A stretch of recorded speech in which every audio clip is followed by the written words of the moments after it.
आज हम मैग्नेटोस्टैटिक्स ले रहे हैं जो कि क्लासिकल इलेक्ट्रोडायनेमिक्स फर्स्ट का एक नेक्स्ट टॉपिक है। इसमें क्या है कि जब चार्ज इन रेस्ट पोजीशन होता है तो it will produce steady electric field is known as electrostatic. और जब चार्ज मूव करता है with constant velocity it will produce an steady current और an steady current produce steady electric field. ये steady current का मतलब क्या होता है कि current which does not on depend on time.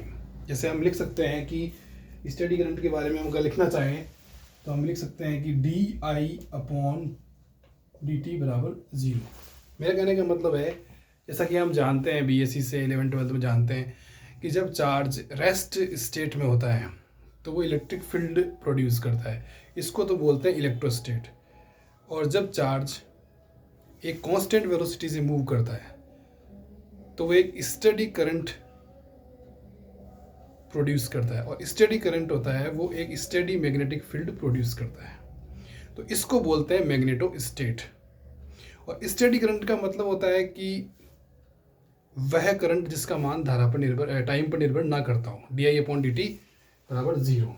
अब क्या होता है कि चार्ज की एक कंडीशन और होती है कि चार्ज एसिलरेट हो। जब चार्ज एसिलरेटेड होता है तो वो टाइम डिपेंडेंट मैग्नेटिक फील्ड उत्पन्न करता है, और time dependent magnetic field time dependent electric field उत्पन्न करेगा। तो कहने का मतलब है कि जब चार्ज एसिलरेट होगा तो उसके साथ एक इलेक्ट्रोमैग्नेटिक वेव होगी, मतलब accelerate charge will produce an electromagnetic wave. तो ये है मैग्नेटोस्टैटिक्स। अब हम पढ़ते हैं बायो सावर्ट लॉ। तो बायो सावर्ट लॉ ने ये बताया है कि एक हमारे पास में एक वायर है, ठीक है ना, इस तरह से करंट कैरिंग वायर है और उसमें आई करंट फ्लो कर रहा है, और ये हमने एक एलिमेंट लिया, लाइन एलिमेंट डी एल, और इसके मिडिल पॉइंट से आर डिस्टेंस पर कोई पी पॉइंट है जहाँ हमें मैग्नेटिक फील्ड ज्ञात करना है। और ये जो पोजीशन वेक्टर है आर और इसके मिडिल पॉइंट ओ से, और ये जो लाइन एलिमेंट है डी एल, इनके बीच में एंगल है थीटा। तो जो बायो सावर्ट हैं उन्होंने बताया है कि इस पर जो मैग्नेटिक फील्ड होगा इस वायर के कारण, पहले तो कौन सी डायरेक्शन में होगा, अंदर की तरफ। इस तरह से पकड़ कर देखेंगे तो अंदर की तरफ होगा, ठीक है, इस बोर्ड के प्लेन के अंदर की तरफ। और ये जो डेल भी होगा, ठीक है, ये समानुपाती होगा एक तो 1/r² की, मतलब inversely proportional to this position vector, ठीक है, square of this position vector. और एक होगा डेल बी इस लाइन एलिमेंट की लंबाई के समानुपाती, एक होगा इस करंट के समानुपाती, एक ये जो एंगल थीटा है इसकी साइन थीटा के समानुपाती। ये आपने पढ़ रखा है पर एक बार मेरे को बताना जरूरी है क्योंकि ये इस टॉपिक में शामिल है, फिर आपने इसका और भी टॉपिक करेंगे, ठीक है ना। तो इन सबको अगर हम साथ लेंगे तो हमारे क्या आएगा, आई d l sine theta upon r²।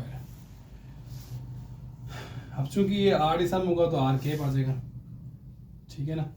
और जब हम इस समानुपाती के निशान को हटाएंगे तो हम इसमें कांस्टेंट देते हैं μ0/4π। ये आएगा आई d l sine theta r cap upon r²। μ0 क्या है, ये परमिएबिलिटी है फॉर वैक्यूम, ठीक है। अब इसको और हम क्या लिख सकते हैं, जैसा कि आप जानते हो, मैं एक बार बता देता हूँ, μ0/4π I d l sine theta r cap को लिख सकते हैं हम d l vector cross r cap upon r²। और हम जानते हैं यूनिट वेक्टर जो होता है ये आर कैप होता है, टोटल वेक्टर अपॉन वेक्टर का मैग्नीट्यूड। तो ये लिख सकते हैं हम कि आर के बराबर इस तरह से, ठीक है ना। तो इस जो मैग्नेटिक फील्ड है एट ऑब्जर्वेशन पॉइंट